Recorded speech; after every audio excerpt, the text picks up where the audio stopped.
कहाँ तक सुनोगे, कहाँ तक सुनाऊं हजारों शिकवे, क्या क्या बताऊं।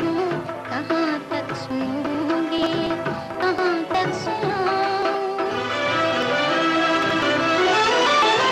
हुजूर आप एक जहाँ की नज़र है, निगाहे करम से भी मुझको ये डर है। जहाँ की नज़र में कहीं आ न जाऊं। कहाँ तक सुनोगे, कहाँ तक सुनाऊं हजारों शिकवे, क्या क्या बताऊं। कहाँ तक सुनोगे।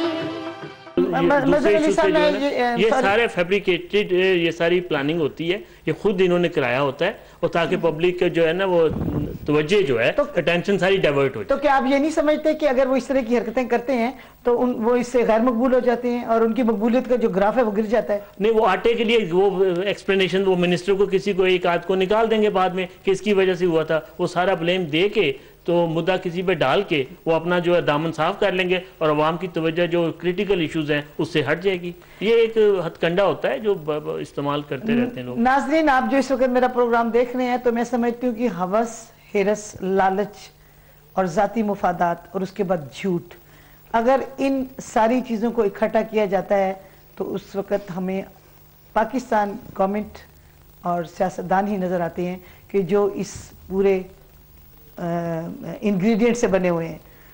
तो नाज़रीन, कुछ ऐसा इनकलाब आए, रमज़ान शरीफ का महीना, हम दुआ ही कर सकते हैं और बदस्ते दुआ हैं कि कोई ऐसा रहनुमा उठे कि जो हमारे मुल्क की तकदीर को बदल दे, जो हमारे अवाम के मफादात के लिए ऐसा काम करे कि हमारे अवाम कम अज़ कम बेसिक खुशहाली से रोशनास हो सके, तालीम हो, इंसाफ हो, और इसके अलावा जो जुल्म, ख़ास तौर पे मैं एक बहुत जल्द एक प्रोग्राम करने वाली जा रही हूँ कि वहाँ पर ख़वातीन पर बहुत जुल्म हो रहा है। जब मैं ख़वातीन की बात करती हूँ तो उसमें वो ख़वातीन आती हैं जो सफ़ेद पोश घरानों से हैं, जिनके मुंह को बिल्कुल चाप लगी हुई है। चाप का मतलब है खामोशी, ज़िप, कि जो मर्दों के जुल्मों को बर्दाश्त करती हैं। कोई ऐसा दरवाज़ा नहीं है, कोई ऐसा थाना नहीं है, कोई ऐसी जगह नहीं है कि जहाँ पे वो जाके अपनी रुदात सुना सकें, क्योंकि फिर वो बात वही आ जाती है।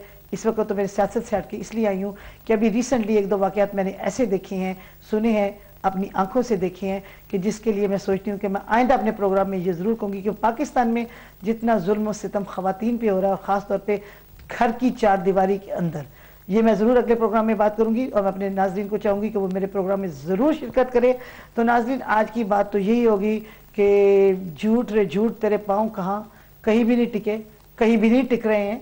तो लियाकत साहब, आप आखिर में कुछ कहना चाहते हैं? बस मैं तो कहूँगा कि हम लोग दुआ करें कि पाकिस्तान की तकदीर बदले, कुछ ऐसा मौजज़ा हो कि हमारे लिए, पूरी कौम के लिए खुशियाँ आएँ। बहुत बहुत शुक्रिया लियाकत साहब, आप हमारे प्रोग्राम में तशरीफ़ लाए। डॉक्टर रज़ी साहब, आप कोई पैगाम को देना चाहती हैं आवाम को? जी, मैं तो यही कहूँगी कि इस मुअज़्ज़ज़ महीने में सब लोग मिलकर ये दुआ करें कि पाकिस्तान की बेहतरी के लिए और उसमें रहने वालों के लिए खुदा करे वो सलामत रहे। शुक्रिया।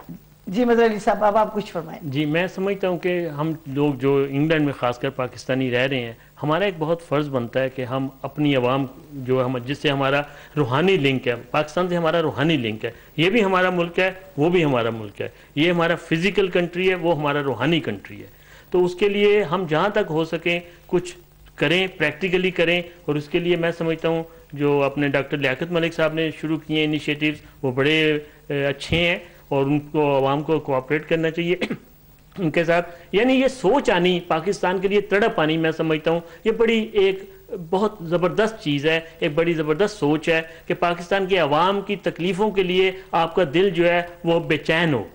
तो इस किस्म के लोग जो जज्बात रखते हैं, मैं उनकी कदर करता हूँ और मैं दुआ करता हूँ कि ऐसे लोग पाकिस्तान में भी और बने और ऐसे जो हैं ख्यालात वो पैदा हों। बहुत बहुत शुक्रिया मज़हर अली साहब आपका और डॉक्टर रज़ी आपका और लियाकत साहब आपका कि आप मेरे प्रोग्राम में तशरीफ़ लाए, और ख़ास तौर पे मेरे जो कॉलर्स हज़रात तशरीफ़ लाए हैं उनकी कॉल्स का बहुत बहुत शुक्रिया। नाज़रीन, आप ये हमेशा याद रखें कि प्रोग्राम कहाँ तक सुनोगे।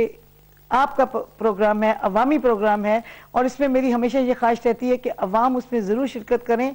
और जब अवाम बात करते हैं तो वो एक बात आपकी 169 कंट्रीज में जाती है, जो कि जाहिर है कई दिलों की धड़कन बन सकती है, कई लोगों की सोच आपसे मिल जाती है, और हो सकता है कि किसी की इस्लाह भी उसमें हो जाए, और हो सकता है कि कोई अपना रास्ता जो वो ऐसा इख्तियार किए हुए हैं जिससे कि वो समझते हैं कि अवाम की भलाई नहीं हो रही है, तो वो अपना रास्ता बदलें। अगर उनके हाथों से, उनकी कलम से, उनकी ज़बान से या उनकी किसी अथॉरिटी से अवाम की भलाई होती है तो वो ज़रूर इस प्रोग्राम में तशरीफ़ लाएं, क्योंकि ये भी एक सदका जारी है।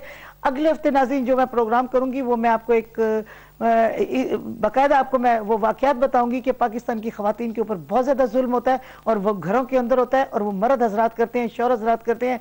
वहाँ पे कोई ऐसा कानून नहीं है कि औरत बिलबिला के उठ जाए, बिलबिला के वो अंदर कमरे के कोने में घुस कर रो सकती है, करा सकती है, लेकिन वो अपने हक के लिए आवाज़ नहीं उठा सकती। इस तरफ किसी भी सियासतदान का ध्यान नहीं जाता है। इवन के बेनज़ीर भुट्टो साहब एक खातून हैं, उनका भी ध्यान इस तरफ नहीं गया कि कभी वो जे गली मोहल्लों में जाके झांक के देखें कि ख़वातीन पर किस कदर जुल्म हो रहा है। जुल्म में जो सबसे बड़ा हाथ है वो उनके शौहर हज़रात भी करते हैं, ससुराल वाले भी करते हैं, लेकिन वो औरत कितनी मजबूर और बेबस है। मैं इस टॉपिक पे ज़रूर इंशाअल्लाह अगले हफ्ते बात करूंगी।